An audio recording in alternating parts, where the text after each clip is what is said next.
नमस्कार दोस्तों, स्वागत है आपका स्टडी फॉर सिविल सर्विसेज में। वीडियो को पूरा देखिए। कोई भी आपका फीडबैक है, कोई सजेशन है, तुरंत वीडियो में कमेंट करके जरूर बताइए। अच्छा लगे तो वीडियो लाइक जरूर कर लीजिए और ऐसे वीडियो लगातार फ्री में पाने के लिए चैनल को तुरंत सब्सक्राइब कर लीजिए और बेल आइकन को जरूर टैप कर लीजिए ताकि आगे भी सारे वीडियो आपको मिलते रहे। यूट्यूब में फॉलो करते हैं तो प्लीज ये वाला फ्री टेलीग्राम चैनल जरूर ज्वाइन कर लीजिएगा। सारे नोटिफिकेशन, सारे अपडेट यहीं पे आते हैं, ध्यान रखिएगा। स्टडी फॉर सिविल सर्विसेज का कोई भी पेड ग्रुप अगर आपको ज्वाइन करना है तो सिर्फ 85648096060975238055 यही नंबर है हमारे, सिर्फ जहां पे कॉल या व्हाट्सएप कर सकते हैं।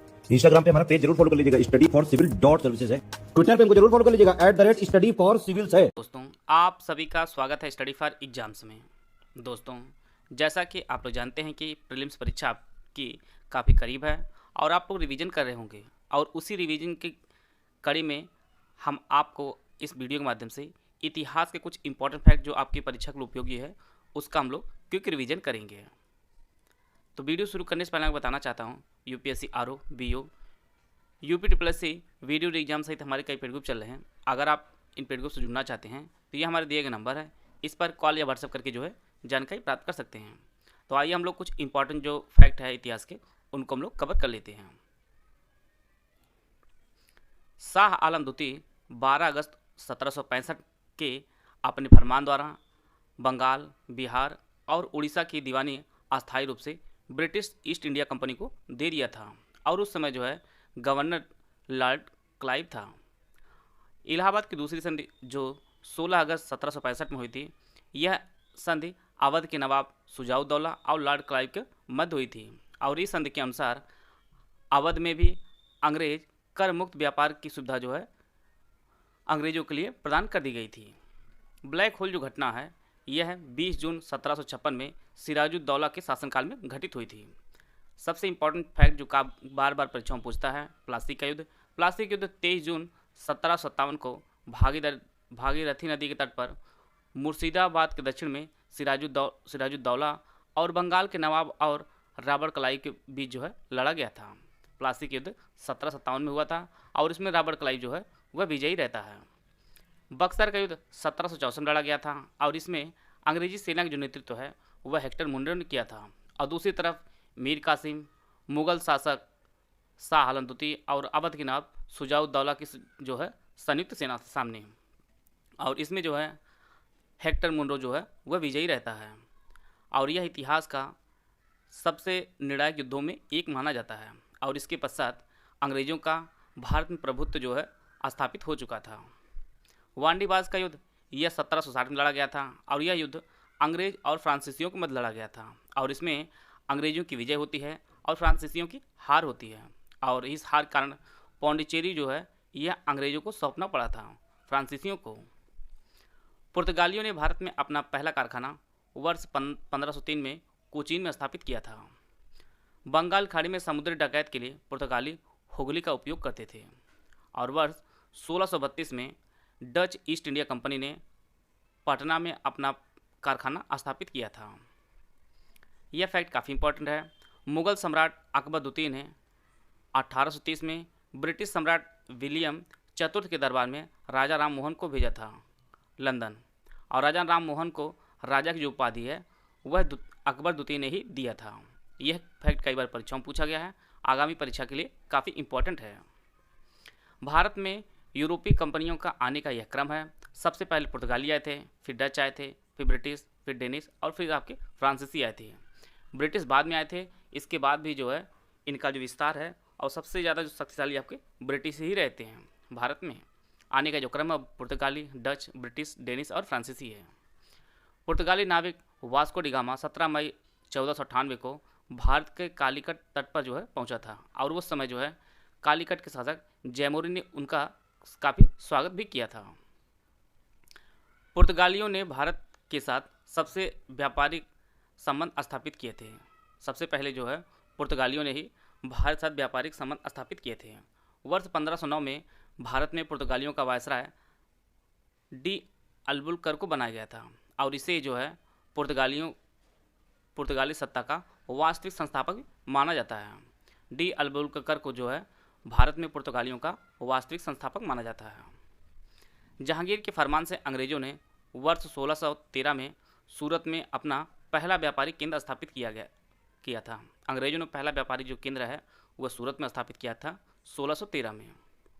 ब्रिटिश ईस्ट इंडिया कंपनी के स्थापना के समय इंग्लैंड की जो शासक वह एलिजाबेथ प्रथम थी और ब्रिटिश ईस्ट इंडिया कंपनी की स्थापना जो है वह वर्ष 1600 में हुई थी और इस समय जो है भारत में मुगल शासक अकबर यहाँ पर शासन करता था।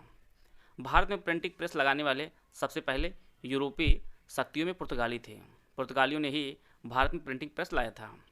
वर्ष 1593 में लीवेंट कंपनी भारत में व्यापार करने का पहला अधिकार प्राप्त करने वाली पहली ब्रिटिश कंपनी थी। इस कंपनी का नाम काफ़ी इंपॉर्टेंट है, लीवेंट कंपनी, जिसने भारत में व्यापार करने का पहला अधिकार पत्र प्राप्त करने वाली यह पहली कंपनी थी। और ब्रिटिश ईस्ट इंडिया कंपनी जो स्थापना है वह अकबर काल में हुई थी वर्ष 1600 में। थॉमस बेस्ट एक अंग्रेजी अधिकारी था और इसने पुर्तगालियों को सौली, जिसे सूरत के नाम से जाना जाता है, स्थान पर वर्ष 1612 में भी पराजित किया था।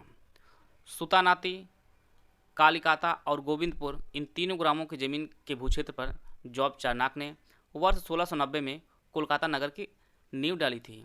तो कोलकाता की जो स्थापना है वह जॉब चार्नक ने वर्ष 1690 में की थी। महाराजा रणजीत सिंह का राज्य 4 प्रांतों में विभाजित था। इनमें आपका कश्मीर, मुल्तान, पेशावर और लाहौर 4 भागों में विभाजित था और इसे सूबा कहा जाता था। लॉर्ड कॉर्नवालिस ने टीपू सुल्तान के साथ श्रीरंगपट्टनम की जो संधि पर जो हस्ताक्षर है वह वर्ष 1792 में किया था। British general sir Eyre Coote Hyder Ali को पोर्टो नोवा के युद्ध में नवंबर 1781 में पराजित किया था। कॉर्नवालिस और टीपू सुल्तान के मध्य श्रीरंगपट्टनम की संधि हुई थी और हैदर अली जो टीपू सुल्तान का पिता था उसके और आयरकोट के मध्य जो है पोर्टो नोवा का युद्ध हुआ था 1781 में। डलहौजी की सहायक संधि पर संधि स्वीकार करने वाला पहला भारतीय शासक हैदराबाद का नवाब निजाम था। हैदराबाद का निजाम जो है वह सहायक संधि स्वीकार करने वाला पहला भारतीय शासक था। पेशवा बाजीराव द्वितीय लॉर्ड डलहौजी की सहायक संधि स्वीकार करने वाले पहले मराठा सरदार थे। लॉर्ड डलहौजी के शासनकाल में कुशासन के आधार पर अवध का विलय किया गया था। अवध का जो विलय किया गया था वह कुशासन के आधार पर डलहौजी के शासनकाल में किया गया था। बम्बई और मद्रास प्रेसिडेंसी में ब्रिटिश सरकार द्वारा रैयतवाड़ी व्यवस्था लागू की गई थी और थॉमस मुनरो और कैप्टन रीड की रैयतवाड़ी व्यवस्था के जन्मदाता के रूप में माना जाता है। थॉमस मुनरो और कैप्टन रीड जो है यह रैयतवाड़ी व्यवस्था के जन्मदाता माने जाते हैं। रैयतवाड़ी व्यवस्था सबसे पहले 1792 में मद्रास के 12 महल जिले में लागू किया गया था।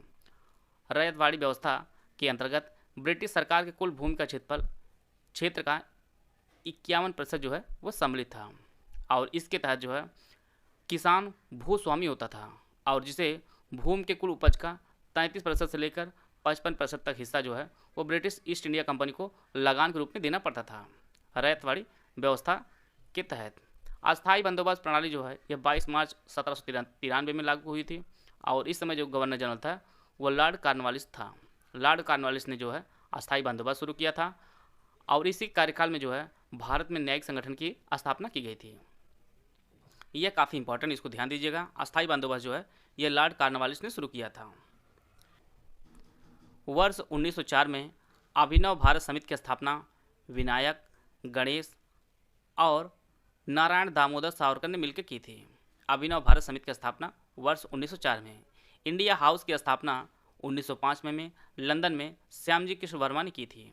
गदर पार्टी की स्थापना वर्ष 1913 में अमेरिका के सैन फ्रांसिस्को नगर में की गई थी और इसके संस्थापक लाला हरदयाल थे और इसमें जो है अध्यक्ष सोहन सिंह भाखना बनाए गए थे और मुख्य रूप से जो प्रमुख नेता थे लाला हरदयाल थे, सोहन सिंह भाखना, तारकनाथ दास, ये सभी जो है इसके प्रमुख थे। गदर पार्टी की स्थापना वर्ष 1913 में हुई थी। कुछ समाचार पत्र प्रकाशन स्थान और संपादक को देख लेते हैं। इंडियन सोशियोलॉजिस्ट समाचार पत्र यह लंदन में प्रकाशित होता था और यह श्यामजी कृष्ण वर्मा जी इसे प्रकाशित करते थे। वंदे मातरम समाचार पत्र पेरिस में होता था और मैडम भीखाजी कामा इसका प्रकाशन करती थी। तलवार समाचार पत्र बर्लिन में प्रकाशित होता था और इसका जो प्रकाशन है वह वीरेंद्रनाथ चट्टोपाध्याय द्वारा किया जाता था। फ्री हिंदुस्तान समाचार पत्र तारकनाथ दास द्वारा संपादन किया जाता था और यह वैंकूवर में प्रकाशित किया जाता था।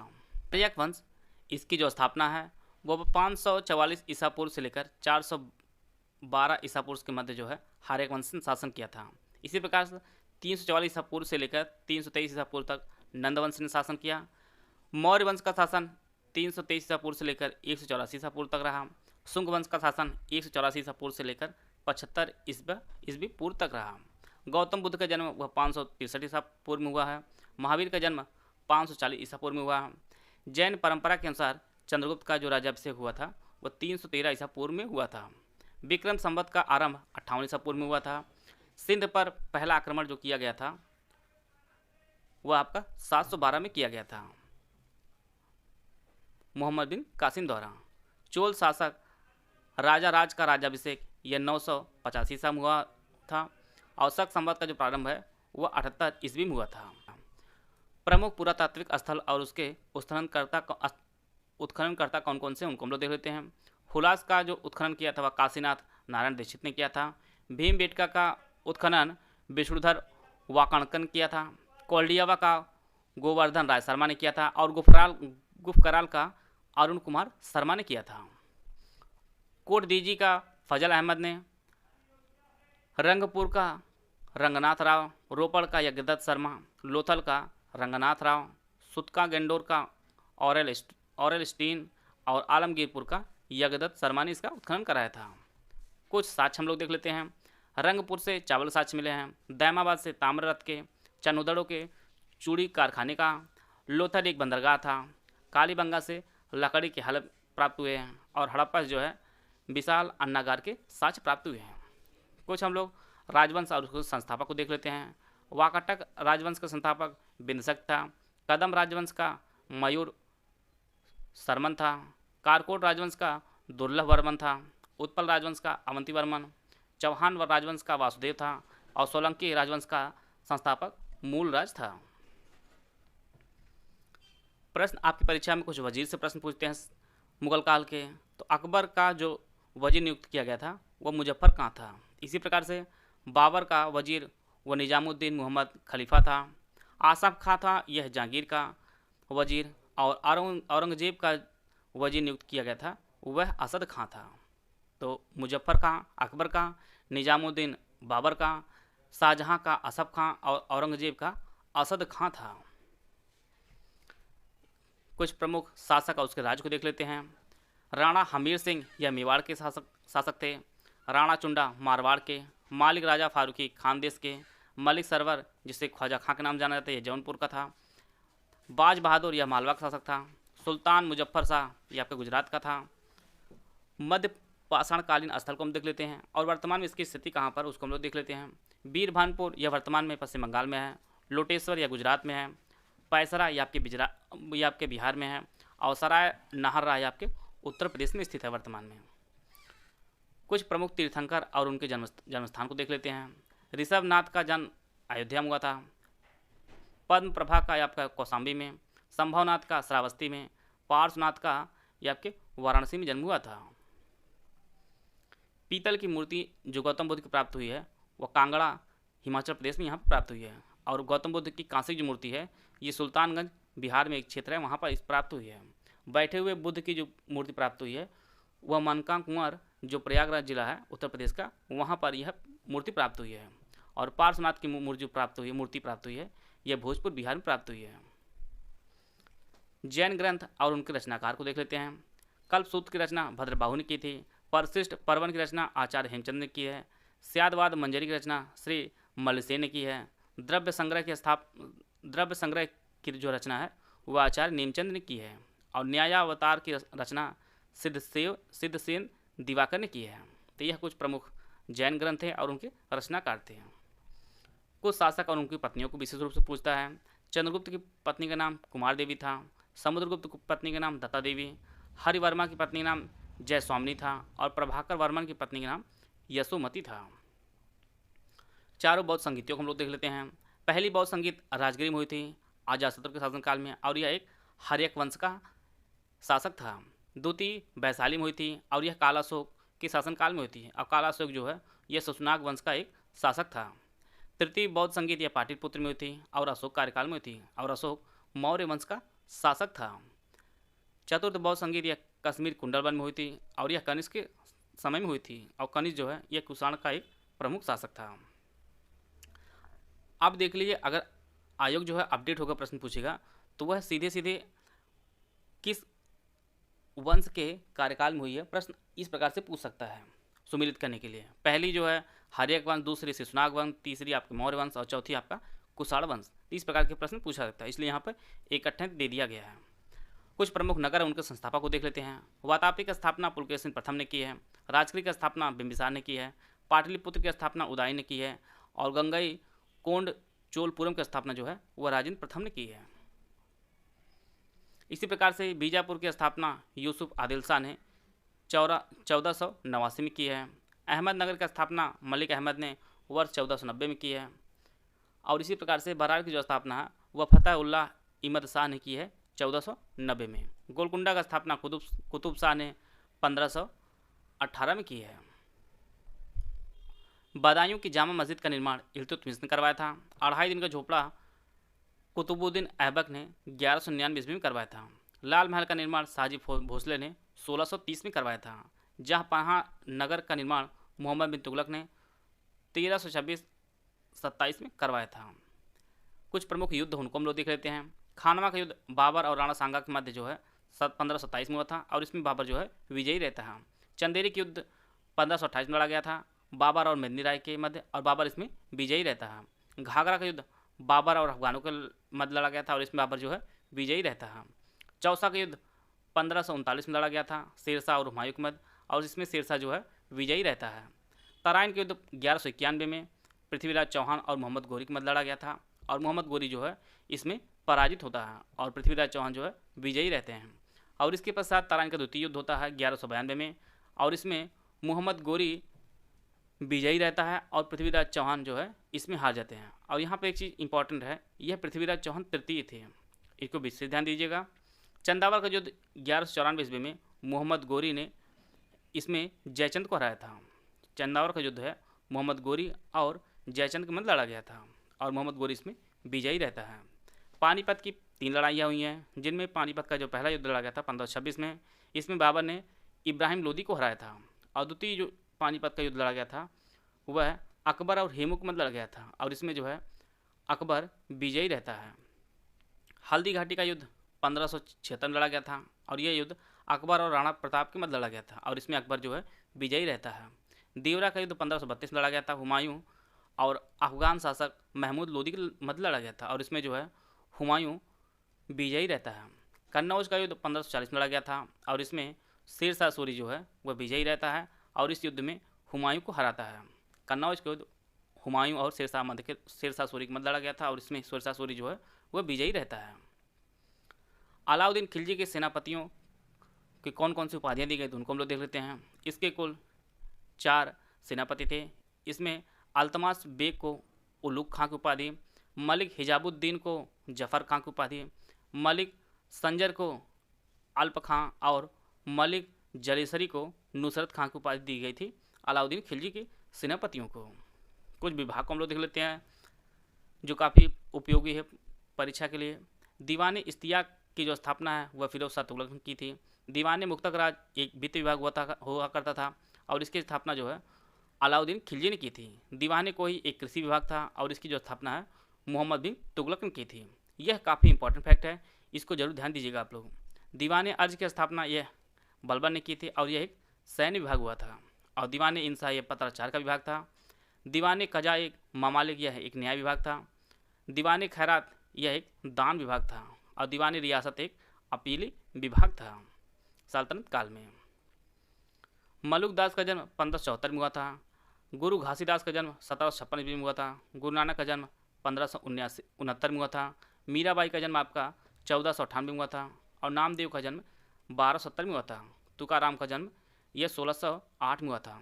यहाँ से प्रश्न आपकी परीक्षा में इस प्रकार से पूछ सकता है, इनके जन्मक्रम को व्यवस्थित कीजिए, किसका जन्म पहले हुआ था, किसके बाद हुआ था। इस प्रकार के प्रश्न यहाँ पे पूछ सकता है आपकी परीक्षा में, तो इसलिए इनके जन्म कब हुआ यहाँ पे कराया जा रहा है। इसी प्रकार से अलाउद्दीन खिलजी का जो कार्यकाल है वह 1296 से लेकर 1316 तक है।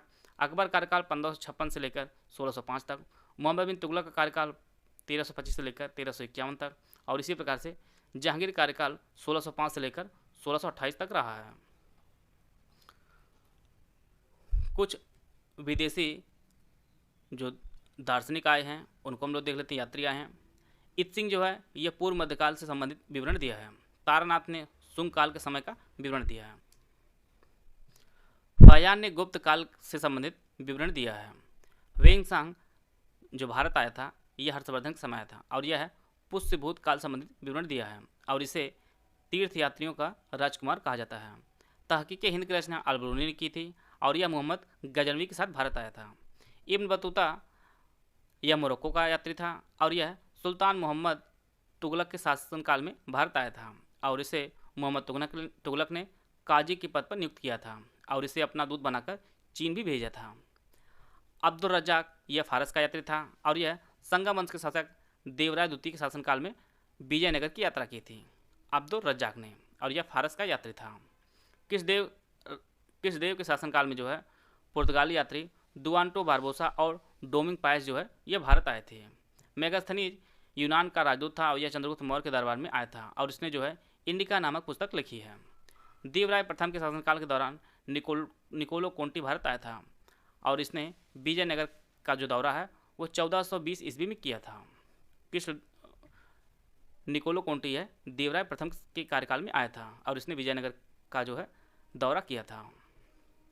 फ्रांसिस बर्नियर यह एक फ्रांसीसी यात्री था और यह पेशे से चिकित्सक था और यह जो है शाहजहां के कार्यकाल में भारत आया था और उस समय जो है शाहजहां के पुत्रों के मध्य उत्तराधिकार का युद्ध लड़ रहा था और धर्मत की जो लड़ाई जो 1658 में हुई थी औरंगजेब और दारा सिकों के मध्य, यह इस लड़ाई का साक्षी था और इसमें जो है औरंगजेब विजयी रहता है धर्मत की लड़ाई में। भारत में तंबाकू वर्ष 1604-5 में प्रारंभ हुआ था। अकबर का कार्यकाल था भारत में और यह पुर्तगालियों द्वारा लाया गया था। तंबाकू जो है यह पुर्तगालियों द्वारा लाया गया था।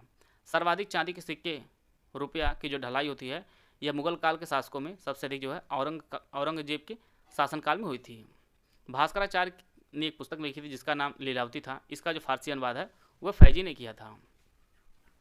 कबीर परचई जो रचना है यह अनंतदास की है। भक्तमाल यह नाभादास की। विज्ञान गीता की जो रचना वह किशोरदास ने की है। भक्त विजय की रचना महिपत ने की है। गुरु अंगद ने गुरुमुखी लिपि के जनक कहे जाते हैं। गुरु ग्रंथ साहिब का संकलन अर्जुन देव ने किया है। अकाल तख्त की जो स्थापना वह गुरु हरगोविंद ने किया है। खालसा पंथ की जो स्थापना है वह गुरु गोविंद सिंह ने की है।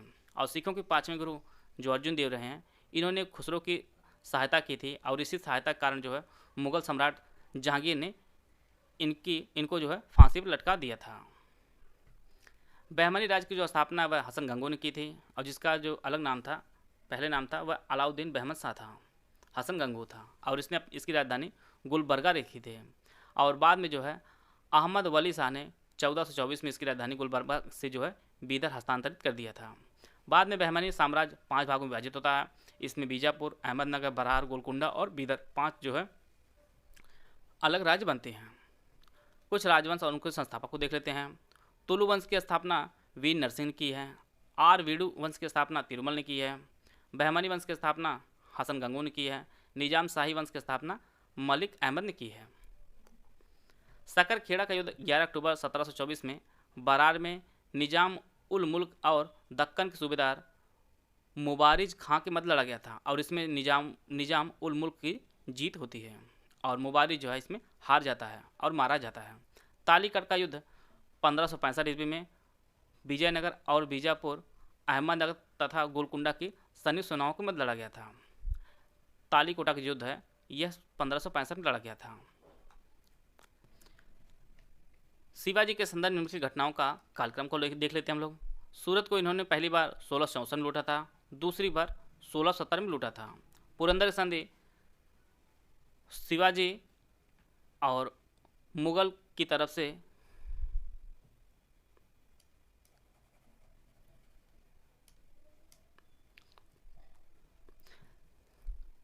शिवाजी के संदर्भ में निम्नलिखित घटनाओं का कालक्रम हम लोग देख लेते हैं। शिवाजी ने सूरत को पहली बार 1664 में लूटा था, दूसरी बार 1670 में। पुरंदर संधि 1665 में हुई थी और इस संधि के अनुसार जो है शिवाजी ने 23 जो किले थे वह मुगलों को दे दिया था। मुगलों और शिवाजी के मध्य जो है पुरंदर संधि हुई थी और उसमें 23 जो किले थे वह शिवाजी ने मुगलों को दे दिया था। शिवाजी का जो राज्याभिषेक वह रायगढ़ में होता है वर्ष 1674 में। बाबर ने अपनी आत्मकथा बाबरनामा लिखी है और इसमें मेवाड़ राज्य का उल्लेख मिलता है। नन्ने और टिक्कर महाभारत के तेलुगु अनुवादकों के लिए काफ़ी प्रसिद्ध हैं। बलबन का मकबरा यह महरौली नई दिल्ली में स्थित है और यह भारत का प्रथम मकबरा है जो शुद्ध इस्लामी शैली में निर्मित हुआ है। अकबर ने बैरम खां के पुत्र जो अब्दुल रहीम हैं इन्हें खान खाना की उपाधि दी थी। जहांगीर के दरबार में मंसूर जो चित्रकार थे यह पक्षियों और शिकार का सबसे बड़ा चित्रकार था। मंसूर जो है यह एक चित्रकार था जहांगीर के दरबार में। और अब्दुल समद जो है यह अकबर के समय चित्रकार था और इसे अकबर ने मुल्तान का दीवान भी नियुक्त किया था। यहाँ से प्रश्न अक्सर परीक्षा में पूछते रहते हैं, चित्रकार कौन किसका था? तो अब्दुल समद जो है ये अकबर के समय चित्रकार था और मंसूर वह आपका जहांगीर के समय था। जहांगीर के कार्यकाल को मुगल चित्रकला का स्वर्णकाल कहा जाता है और जहांगीर स्वयं एक चित्रकला का पारखी था और साम्राज्य के मुख्य चित्रकार का जो पद होता था उसे मीर मुसब्बिर कहा जाता था। यह एक पद था। अकबर पहला मुगल सम्राट था जिसने संस्कृत भाषा को संरक्षण दिया है। सल्तनत काल में भूमि नापने के लिए मसाहत शब्द का प्रयोग किया जाता था। यहाँ पे कुछ उपाधियाँ उनको हम लोग देख लेते हैं। मोहम्मद बिन तुगलक ने अमीर उल मोमिनीन की उपाधि धारण की थी। अमीर उल मोमिनीन जो उपाधि है वह मोहम्मद बिन तुगलक ने की थी। जलालुद्दीन खिलजी ने दीवान ए वकूफ विभाग की स्थापना की थी। औरंगजेब द्वारा अंतिम दक्कनी राज जो गोलकुंडा था इसे अपने साम्राज्य में शामिल कर लिया था। शेर शाह सूरी का जो सेनापति था वह ब्रह्मजीत गौड़ था।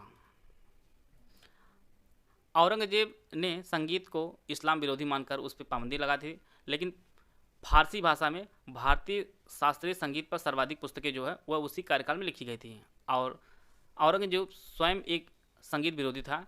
इसके पश्चात वह एक कुशल वीणा वादक भी था। औरंगजेब अकबर के शासनकाल के दौरान तानसेन और उनके जो गुरु थे वो हरिदास ये ध्रुपद गायक थे। तानसेन और उनके गुरु हरिदास। विलास खां जहांगीर के दरबार का एक प्रमुख संगीतज्ञ था। मुगल शासक अकबर नगाड़ा बजाने में प्रवीण था और इसने लाला कलावन से हिंदू संगीत की शिक्षा ली थी। सर्वोच्च उत्पादन वाली भूमि को पुलज कहा जाता था सल्तनत काल में और इस पर जो है प्रतिवर्ष खेती होती थी और इस पर वर्ष में 2 बार फसल उत्पादित की जाती थी। परती जो भूमि होती थी यह इस भूमि को एक बार जोतने के पश्चात उत्पादन शक्ति पुनः सिंचित करने के लिए 1 से 2 वर्ष के लिए छोड़ दी जाती थी। चारचा जो भूमि थी यह ऐसी भूमि थी जिस पर 3 या 4 वर्ष पर खेती नहीं होती थी और बंजर जो है ये 5 या उससे अधिक वर्षों तक खेती नहीं होती थी। अकबर अपने शासनकाल में भू राजस्व का 33% वसूल करता था और इसने मुल्तान और राजस्थान पर 25% भूमि कर लगाया था और कश्मीर पर 50% जो है भूमि कर वसूल करता था अकबर।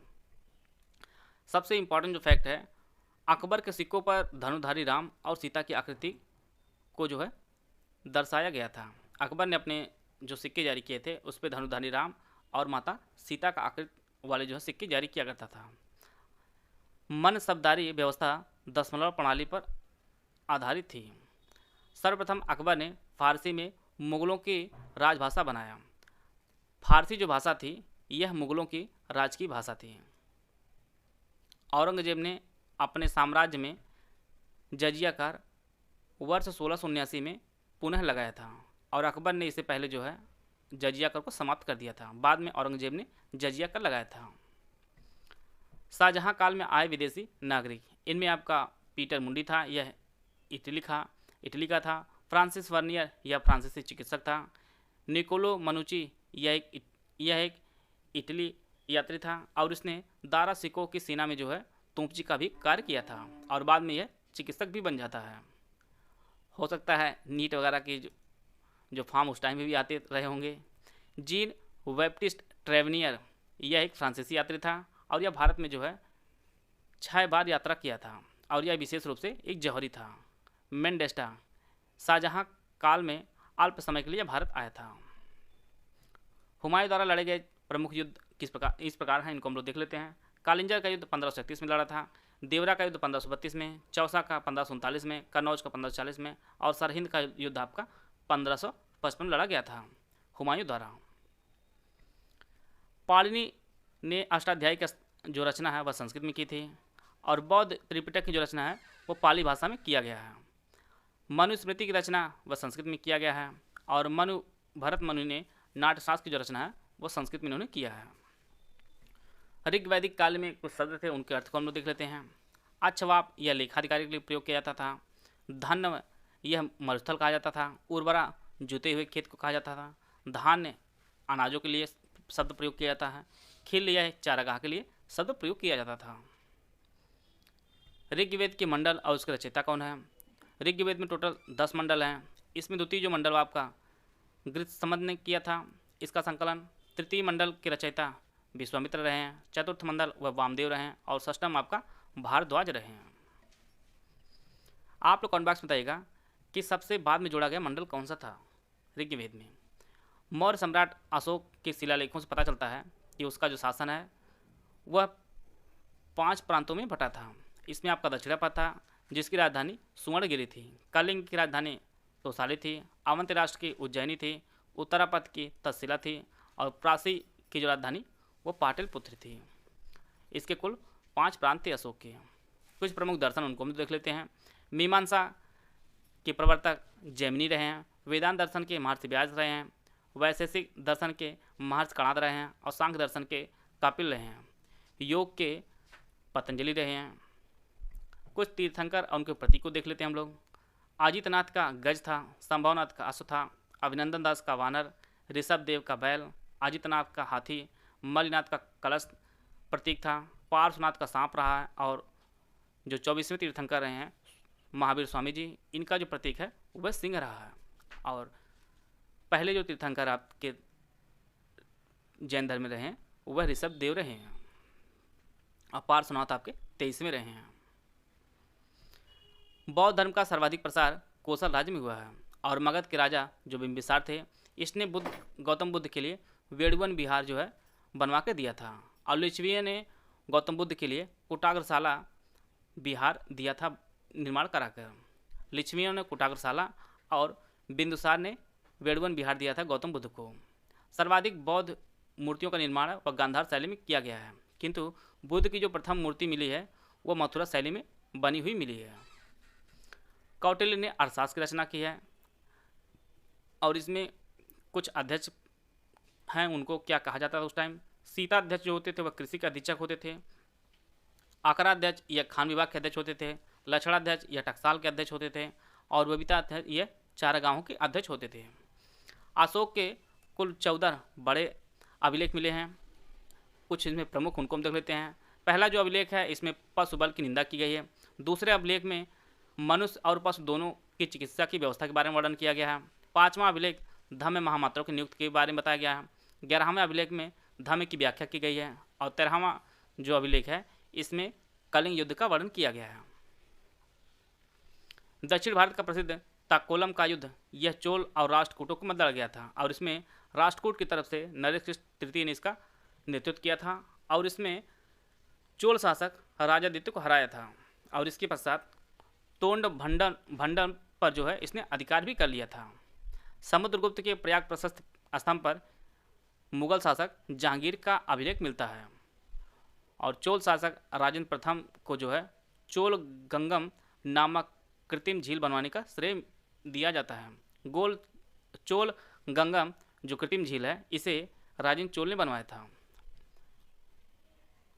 चालुक्य वंश में महिलाओं को प्रशासन में उच्च पद प्रदान किए जाते थे। प्रश्न आपकी परीक्षा में इस प्रकार पूछा जा सकता है कि किस वंश में महिलाओं को प्रशासन में जो है उच्च पद प्रदान किया जाता था, तो वह जो है चालुक्य वंश में महिलाओं को प्रशासन में उच्च पद प्रदान किया जाता था। संस्कृत के कवि और नाटककार कालिदास का उल्लेख पुलकेशिन द्वितीय के एहोल अभिलेख में भी मिलता है और एहोल अभिलेख की रचना रवि कीर्ति ने की है। 1602 में डच ईस्ट इंडिया कंपनी की स्थापना हुई है। 1664 में फ्रांसीसी ईस्ट इंडिया कंपनी की स्थापना हुई है और 1600 में आपका बताया गया पहले भी इंग्लिश ईस्ट इंडिया कंपनी की स्थापना की गई है। 1510 में अलबुकर्क ने बीजापुर के आदिल शाही सुल्तान से जो है गोवा जीत लिया था। अलबुकर्क ने गोवा पर जो अधिकार किया था वह 1510 में किया था और फ्रांसिस डे ने चंदगिरी के राजा से मद्रास को पट्टी पर लिया था वर्ष 1639 में, और वहाँ पर एक कोठी बनाई थी, और उस कोठी का जो नाम है वह फोर्ट सेंट जॉर्ज इस कोठी का नाम रखा गया था। और 1608 में हेक्टर नामक जहाज़ से जो है, पानी वाले जहाज़ से कैप्टन हॉकिंस जो है वो भारत आया था, और वह सूरत बंदरगाह पर पहुंचा था। और इसके पश्चात 1615 में जेम्स प्रथम का दूत बनकर सूरत थॉमस रो भारत आया था। हेक्टर मुनरो यह 1608 में, और 1615 में थॉमस रो भारत आया था। मोहम्मद शाह के शासनकाल में जो है नादिर शाह 1739 ईस्वी में भारत पर आक्रमण किया था, और इसने करनाल के युद्ध में मुगल सेना को पराजित किया था। तो नादिर शाह ने जो है मोहम्मद शाह के शासनकाल में भारत पर अटैक किया था। बंगाल में द्वैत शासन की नींव 1765 में हुई थी, और उस समय जो है रॉबर्ट क्लाइव ने बंगाल में द्वैत शासन की नींव रखी थी, और इसे जो समाप्त है वह वारेन हेस्टिंग ने 1792 में इसे समाप्त कर दिया था। 1773 में रेगुलेटिंग एक्ट पास होता है, और इसके पश्चात बंगाल गवर्नर के जो पद होता था उसे गवर्नर जनरल का पद बना दिया गया था। 1773 रेगुलेटिंग एक्ट के तहत बंगाल के गवर्नर का जो पद होता था वह गवर्नर जनरल का पद बना दिया गया था, और भारत की तत्कालीन सभी प्रेसिडेंटियों का शासन भार जो है उसके हाथों में दे दिया गया था। 1773 में वारेन हेस्टिंग को पहला गवर्नर जनरल बनाया गया था। सबसे इंपॉर्टेंट फैक्टों में से ये सभी फैक्ट हैं, इनको आप लोग विशेष ध्यान दीजिएगा। शिशु हत्या निवारण अधिनियम जो 1802 में पारित हुआ था, उस समय जो है लॉर्ड वेलेस्ली गवर्नर जनरल थे। सती प्रथा जो 1829 में पारित हुआ था, उस समय गवर्नर जनरल वो विलियम बेंटिंग थे। साइमन कमीशन वर्ष 1927 में भारत में आया था, और उस समय जो है लॉर्ड इरविन वायसराय थे। शारदा कानून 1930 में आया था, इरविन जो है वायसराय थे भारत की। अगस्त घोषणा 1940 में हुई थी, लॉर्ड लिनलिथगो जो है वह वायसराय थे। यहाँ पर इसे इंपॉर्टेंट एक फैक्ट आप नोट कर लीजिएगा, सभी वायसरायों में सबसे अधिक जो कार्यकाल रहा है वह लॉर्ड लिनलिथगो का ही कार्यकाल सबसे बड़ा रहा है, और अगस्त घोषणा पत्र इसी कार्यकाल में आया था। कैबिनेट मिशन योजना वर्ष 1946 में भारत में आई थी, और वह जो है उस समय भारत के वायसराय लॉर्ड वेबल थे। लॉर्ड जो 1857 का विद्रोह हुआ था वह लॉर्ड कैनिंग के कार्यकाल में हुआ था। वहाबी आंदोलन यह लॉर्ड एल्गिन कार्यकाल में हुआ था। डूरंड आयोग की जो स्थापना वर्ष 1893 में की गई थी। वर्नाक्यूलर प्रेस एक्ट 1878 में आया था, और उस समय जो है लॉर्ड लिटन भारत के गवर्नर जनरल थे। इनके समय में आया था, और लॉर्ड रिपन ने इसे निरस्त कर दिया था। और लॉर्ड लिटन जो इसे लाया था। सर विलियम हंटर जो 1882 में इनकी अध्यक्षता में शिक्षा आयोग की स्थापना की गई थी, और उस समय जो है लॉर्ड रिपन यह भारत के गवर्नर जनरल थे। रिचर्ड स्ट्रेची की अध्यक्षता में अकाल आयोग की नियुक्ति की गई थी, और इस समय भी लॉर्ड रिपन जो है यह भारत के गवर्नर जनरल थे। लॉर्ड रिपन कार्यकाल में सर विलियम हंटर की अध्यक्षता में शिक्षा आयोग की स्थापना हुई थी, और रिचर्ड स्ट्रेची की अध्यक्षता में अकाल आयोग की स्थापना की गई थी। विधवा पुनर्विवाह अधिनियम 1856 में हुआ था, और यह ईश्वर चंद्र विद्यासागर के प्रयासों से हुआ था, और उस समय जो है लॉर्ड कैनिंग भारत के गवर्नर थे। सती प्रथा को लॉर्ड विलियम बेंटिंग ने वर्ष 1879 में समाप्त कर दिया था। सती प्रथा का जो अंत है वो वर्ष 1879 में हुआ था, और यह राजा राम मोहन जी के प्रयासों से यह हुआ था। बाबा रामचंद्र के प्रयासों से 17 अक्टूबर 1920 में प्रतापगढ़ में अवध किसान सभा का गठन किया गया था। तो अवध किसान सभा का गठन वर्ष 1920 में प्रतापगढ़ में हुआ था। चुआर विद्रोह जो हुआ था यह 1766 से लेकर 1816 हुआ था। अब इसका नेतृत्व है वो जगन्नाथ सिंह ने किया था, और इससे जो प्रभावित क्षेत्र है वो बंगाल और बिहार थे, और इसका जो कारण था वो भू राजस्व में वृद्धि इसका प्रमुख कारण था। कुछ समाचार पत्र थे उनको हम लोग देख लेते हैं। ट्रिब्यूनल समाचार पत्र यह 1881 में शुरू किया गया था लाहौर में, और इसे दयाल सिंह मजीठिया इन्हें शुरू किया था। संध्या समाचार पत्र 1906 में बंगाल में, और इसे ब्रह्मबंधव उपाध्याय ने शुरू किया था। इंडिया सोशलिस्ट समाचार पत्र लंदन में श्यामजी वर्मा जी ने किया था। तलवार समाचार बर्लिन में Virendra Nath Chattopadhyay. India from Curzon to Nehru and after यह दुर्गा दास ने। Unhappy India Lala Lajpat Rai. A national in the making Surendra Banerjee ने। और प्रिसेप्ट ऑफ जीसस जो है यह राजा राम मोहन राय ने इसे शुरू किया था। तो इस प्रकार जो है हिस्ट्री के बहुत ही इम्पोर्टेंट जो फैक्ट थे जो आपकी परीक्षा के लिए उपयोगी हैं उनको हम लोग कवर कर लिए हैं। आप लोग 1 से 2 बार वीडियो जरूर देख लीजिएगा और परीक्षा में प्रश्न आपको यहाँ से देखने को मिलेंगे। आशा है आप सभी को बहुत कुछ जानने को मिला होगा। वीडियो अगर आपको अच्छा लगा तो लाइक कर सकते हैं, चैनल सब्सक्राइब कर लीजिए। वीडियो को पूरा देखने धन्यवाद। जय हिंद, जय भारत।